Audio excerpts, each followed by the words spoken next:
cheguei a estar, acredito, em finais de 2018, inícios de 2019, com aproximadamente 120 quilos.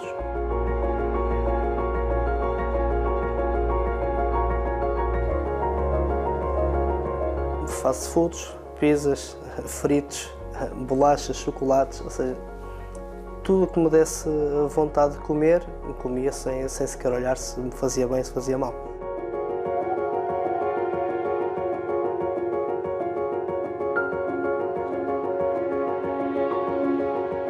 Fiz uma dieta ou outra, emagreci muito rápido, depois voltei a engordar exatamente o mesmo peso, ou pior. Muitas vezes tentei aquelas autodietas, ir à internet, ver o que é que... se calhar seguir este plano miraculoso isto vai resultar. Não vai.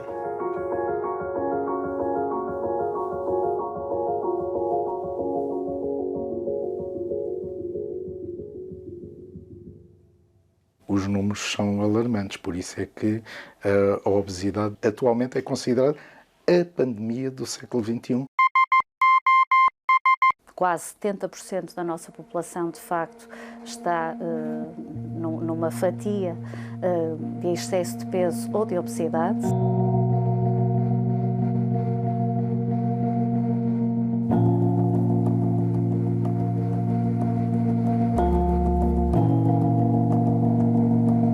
Más escolhas, muito más escolhas ao longo da minha adolescência. Os meus colegas almoçavam sempre na escola, o prato do dia, ou iam a algum restaurante comer o prato do dia minimamente orientado ou minimamente saudável do ponto de vista nutricional ou completo. E eu lembro que eu e um outro colega tendíamos para comer algum fast food, por exemplo. Mas eu, na altura, não tinha essa noção. E fazia-o regularmente.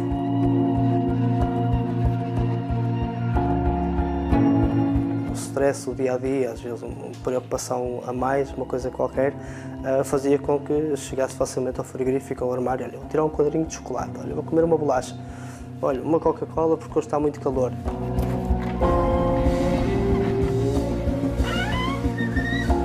Havia sempre um pequeno pretexto para poder comer alguma coisa.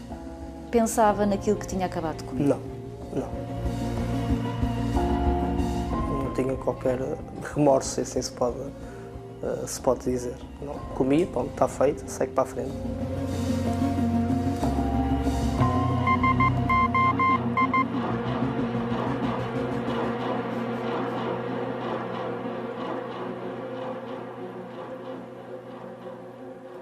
Pessoas que passam muito tempo em casa têm tendência a petiscar muito.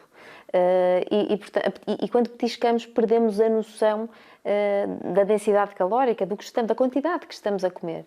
Sempre a petiscar, seja amanhã à tarde, tem mais tendência até para o final do dia e o facto de estar em casa. Estou a ver televisão, computador, tenho ali um pouquinho ao lado.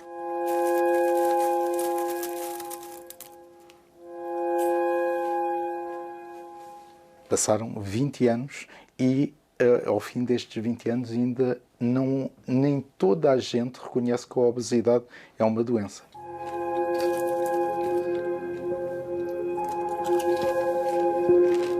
Porquê que é uma doença? Porque a regulação do apetite é executada pelo cérebro. E há um determinismo genético que condiciona que essas pessoas não tenham uma regulação correta. No fundo, as pessoas nascem com aquela predisposição genética para desenvolver a obesidade e passam uma vida a lutar contra a própria natureza.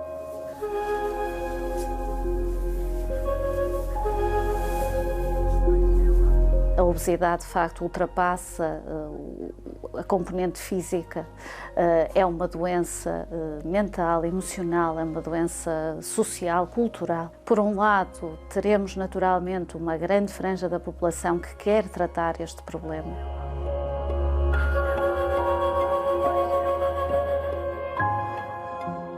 Porque é que há cada vez mais pessoas a terem esta predisposição genética?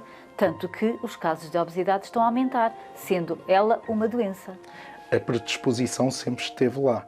agora é geneticamente determinada, portanto os genes não mudaram significativamente ao longo dos séculos. O problema é que o ambiente mudou.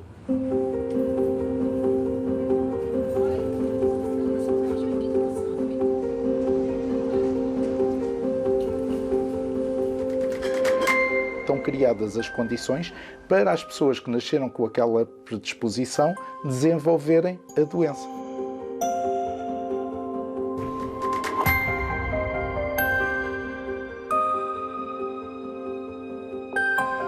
Estamos na sede da ADEXO, Associação Portuguesa de Pessoas que Vivem com Obesidade. A ADEXO nos suporta às pessoas que ainda não foram tratadas e algumas tratadas por forma cirúrgica. Tem uma loja social onde se podem encontrar vários artigos que são necessários a estas pessoas. Há roupa realmente muito grande. Estas calças, por exemplo, são pessoas que perderam muito peso e que neste momento doaram a sua roupa para pessoas que precisam mesmo. Quanto pesaria esse senhor? À volta dos 220, mais ou menos.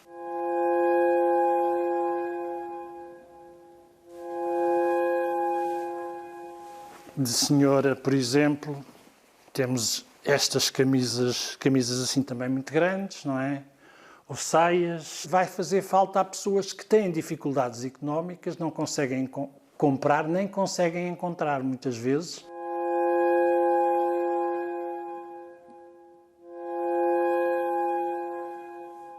O caso do extensor de cinto de segurança para o carro, que faz falta e nós temos. A calçadeira alta, juntamente com os atacadores elásticos.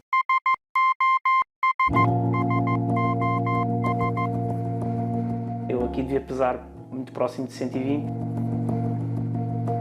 Recordo-me claramente, a meio da tarde, provavelmente beber um copo de vinho, coisa que agora se calhar já não faço do ponto de vista social tantas vezes. Devia ter 22 ou 23 anos, não mais do que isso.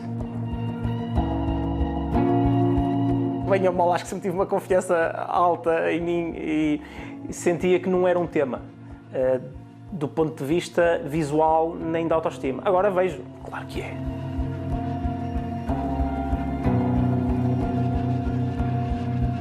É importante que as pessoas percebam que a obesidade não é um problema de imagem e para muitos continua efetivamente a cingir-se a um problema de imagem.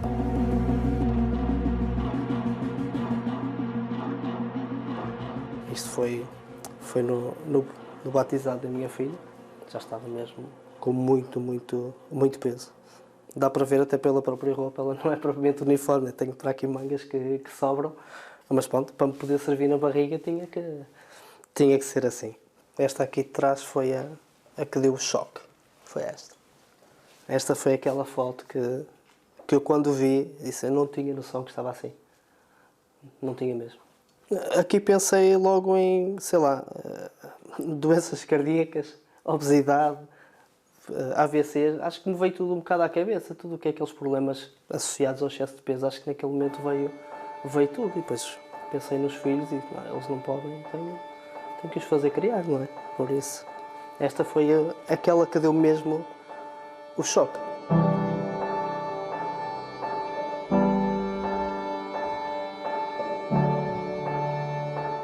Houve um ganhar de consciência, inicialmente, se calhar não meu, da minha mãe, que me enviou um e-mail, isto é uma história engraçada, me enviou um e-mail a dizer que tinha uma consulta de nutrição. E eu, obviamente, e claramente contrariado, achava que não ia funcionar.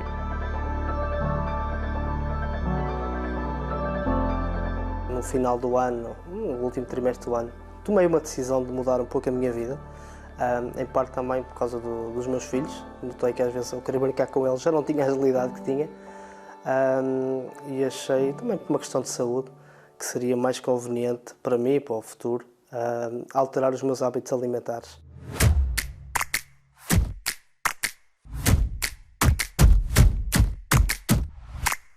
A obesidade aumenta o risco de diabetes, de hipertensão arterial, de doenças cardiovasculares, que são a maior causa de mortalidade em Portugal, de cancro, que é a segunda, de osteoartrite, de apneia obstrutiva do sono.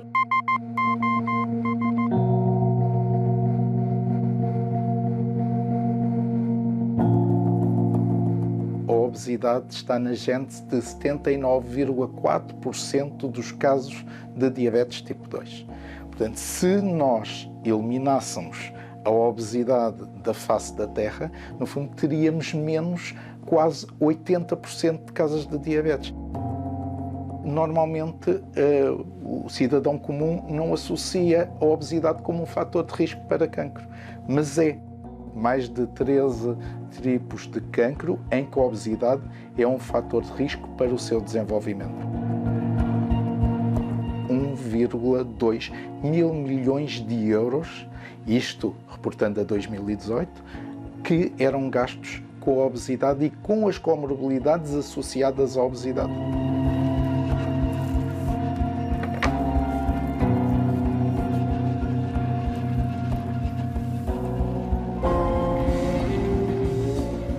Nós fizemos um peditório para comprar esta cadeira. Eu ainda estou com obesidade. Estou no limite, mas ainda estou com obesidade. Por isso, para verem, esta cadeira tem um sistema reforçado, aguenta com pessoas até 350 kg. Tem uma estrutura reforçada, toda ela, para que possa suportar essas pessoas. É cadeira só para uso hospitalar, não passa nas portas de casa. Quando é que foi a última vez que foi utilizada e quanto pesava a pessoa? Foi agora no Hospital de São José, uma senhora que pesava 203 ou 204 quilos.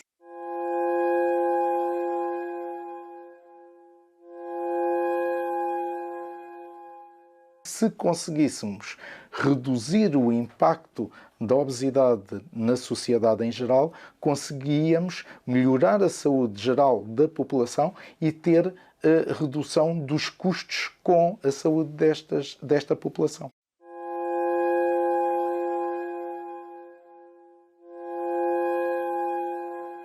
Isto é a gordura tirada por lipoaspiração de um indivíduo com 186 kg, tirada do abdômen. É uma réplica, claro, isto é plástico, não é gordura. A alimentação é que se tem de adequar à nossa vida. Aprendendo alguns truques para essa educação alimentar, torna-se simples adequar a alimentação à vida.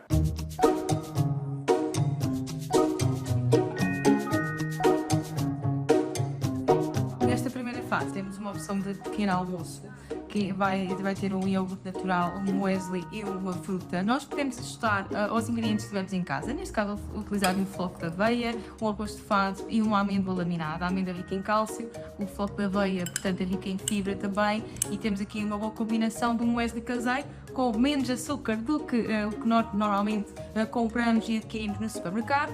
Neste caso, estar numa frigideira antiaderente de forma rápida, podemos fazer ao fim de semana, planear e organizar as nossas refeições é mesmo importante. Procure descascar mais e desembrulhar menos.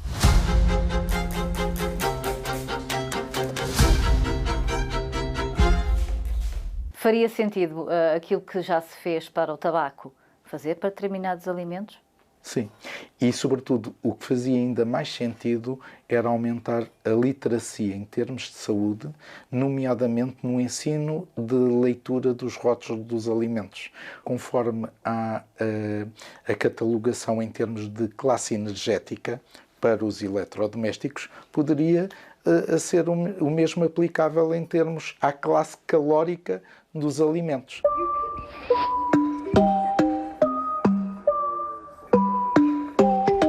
Era uma forma didática e simples de promover a distinção entre alimentos mais calóricos e menos calóricos. A escolha acaba por se centrar nos tais produtos que cada vez abundam mais também nas prateleiras dos supermercados e que acabam por ser aqui uma antítese daquilo que nós pretendemos fazer. A acabar com a falsa crença de que comer comida pré-preparada é ganhar tempo, é perder tempo de vida, na verdade.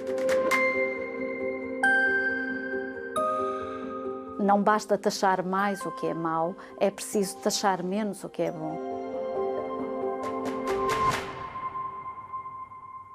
As pessoas cada vez têm menos tempo, as pessoas têm pouco dinheiro. De um lado temos a prevenção, depois temos uma área onde se encaixam as pessoas que não têm indicação para cirurgia e que precisam de tratamento farmacológico, e do outro lado as pessoas para cirurgia. A pessoa com obesidade está a ser discriminada, tem medicamentos que custam 200 e poucos euros, é absolutamente necessário que estes medicamentos sejam comparticipados.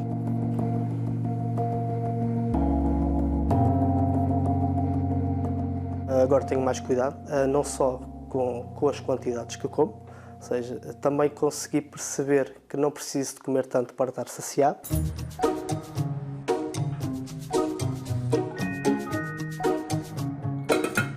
A nossa sugestão para o almoço, o nosso estofado de feijão.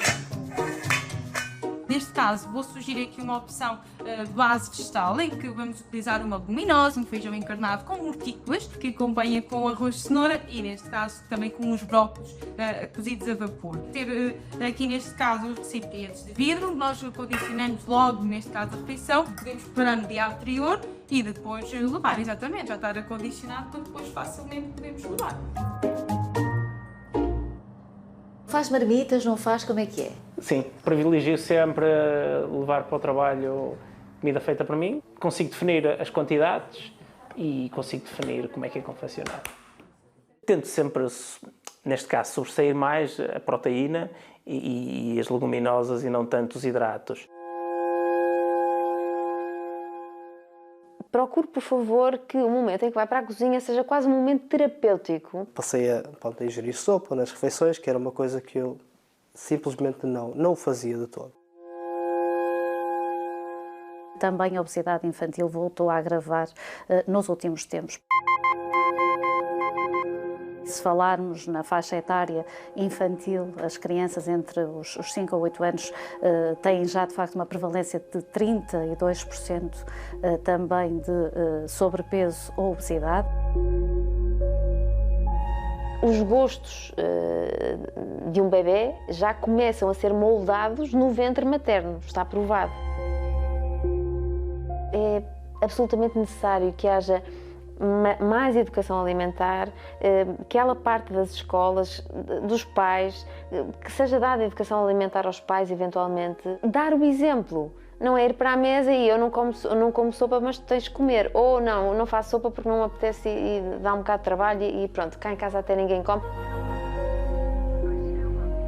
Teríamos que fazer muitas coisas, teríamos que trabalhar a sério nas cantinas escolares, não só com medidas para as máquinas ou para o resto, não. Se a comida não for agradável, os alunos não vão lá. Eu noto, principalmente no meu filho, ele na escola já tem algum cuidado com a alimentação. Muitas das vezes, principalmente ao início, eu notava que nós fazíamos-lhe a lancheira em que lhe punhamos uma bolacha de chocolate ou um leite achocolatado e ele dizia, pá, isso não pode ser, que isso faz mal, isso não é comida saudável, eu prefiro levar uma fruta. Ou seja, ele próprio também começou-me a ensinar o que é que deveríamos ingerir. A double cheeseburger, onion rings, and a large orange drink, please. Nós temos pessoas que chegam aqui que os pais estão preocupados com eles porque eles têm obesidade e não se tratam e nós temos que lhe dizer, você agora não se quer tratar. Mas atenção, quando começar a ter os problemas todos da obesidade, vai querer que o Serviço Nacional de Saúde o trate. E nessa altura está a mexer com o nosso dinheiro, quando agora podia resolver o seu problema ou pelo menos equilibrar-se. Quando nós não queremos ou assumimos essa postura de não querer saber da nossa obesidade, temos que perceber que não estamos a tomar uma decisão que vai recair apenas sobre nós. Nós vivemos em sociedade E se uma pessoa diz, o corpo é meu, faço o que muito bem entender, mas se depois desenvolve uma doença em que toda a sociedade vai contribuir para o tratamento dessa doença e das comorbilidades que resultam dessa doença, a pessoa não pode ter essa atitude egoísta de dizer eu faço o que muito bem entendo porque o corpo é meu.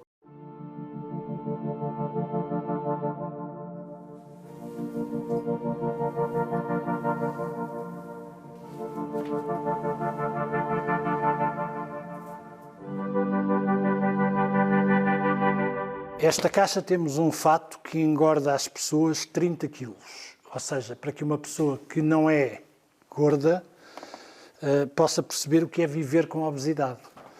Isto tem uma camisinha pequenina, tem a camisola, tem um casaco, tem as calças, o fato tem a gordura nos sítios onde normalmente a gordura se acumula no corpo humano. Pá, vão desculpar, mas isto é pesado demais para estar na mão. Então, agora fazer aqui a nossa alternativa de lanche. Temos aqui um bolo de banana, também o sumo de meia laranja, um ovo, farinha de aveia e canela. Portanto, rapidamente também fazemos numa frigideira, em que deixamos confeccionar um pouco, depois cortamos em cubos e neste caso aqui vamos acompanhar com uma fruta.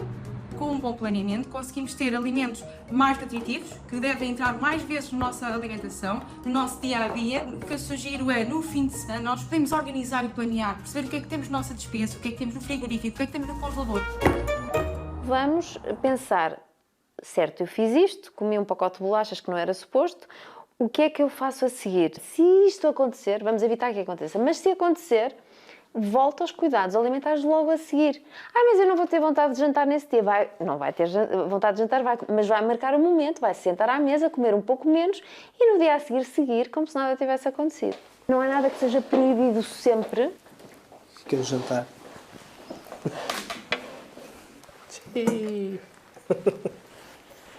Malzinhos. O que é que isso Era a minha representa? perdição. Eu bebia litros e litros de Coca-Cola. Não tinha qualquer problema com isso. Eu chegava às vezes no verão, facilmente numa tarde, uma garrafa de 2 litros, em frente à televisão. Sentado, no gelo, fresquinha, copo vazio, enche, acabou. Aí está ela. Agora, diariamente, o que bebo é água. O pastelinho de nata. Gosto bastante. Lá está, eram 2 coisinhas. Lá está o tal café à meia da manhã, muitas vezes. Era um pastel de nata e uma Coca-Cola. Era um bolinho pequenino, fácil de comer, rápido. O pastel de nata era o bolo que eu mais gostava. E continuo a gostar, não é? Não deixei de gostar por isso, não é? Mas às vezes sem controlar, não vou negar, não é? Sou humano, não é? Por isso tenho as minhas emoções e às vezes há pessoas que têm tendência para não ter certo tipo de comidas e de alimentos. Eu, os doces. Foi um bom trabalho de pesquisa, que é provavelmente a única gastronomia imprescindível. Esqueço totalmente a minha educação alimentar durante umas horas. Tento uma vez por mês manter a tradição de ir uma vez por mês. Privilegio a gastronomia japonesa ou italiana para fazer as minhas exceções. O ser gordinho ou ter excesso de peso não é o novo normal, não pode ser.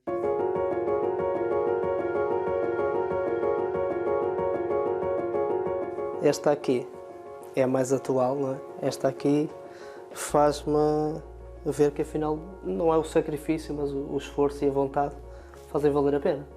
Olhando para uma e para a outra, vê se são 10 quilos de diferença entre uma e outra. Faz pensar, faz pensar. E até é engraçado, da mesma maneira que não tinha noção do outro lado como é que estava, aqui também não tinha noção que já estava assim. Isto foi o ano passado, já também de férias no México, com os amigos. E aí sim, já muito melhor, com menos 40 quilos. E o que é que diria a sua mãe hoje? Que mãe é mãe e que, bem ou mal, sabe sempre o que é o melhor para os filhos. Neste caso, sou filho único, melhor para o filho. E agradecer-lhe. Acho que o obrigado é o que melhor caracteriza este processo. Hoje tenho uma noção que não tinha. O cenário não é bom.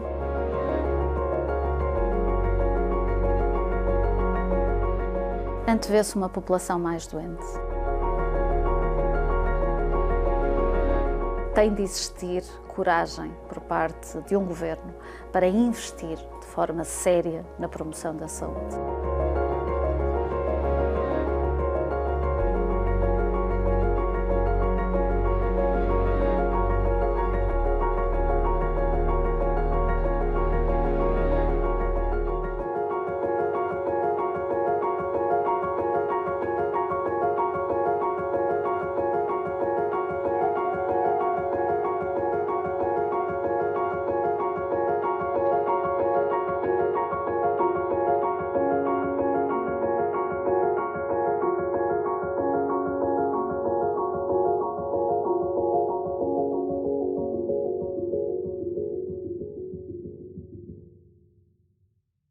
Esta reportagem está disponível em rtp.pt.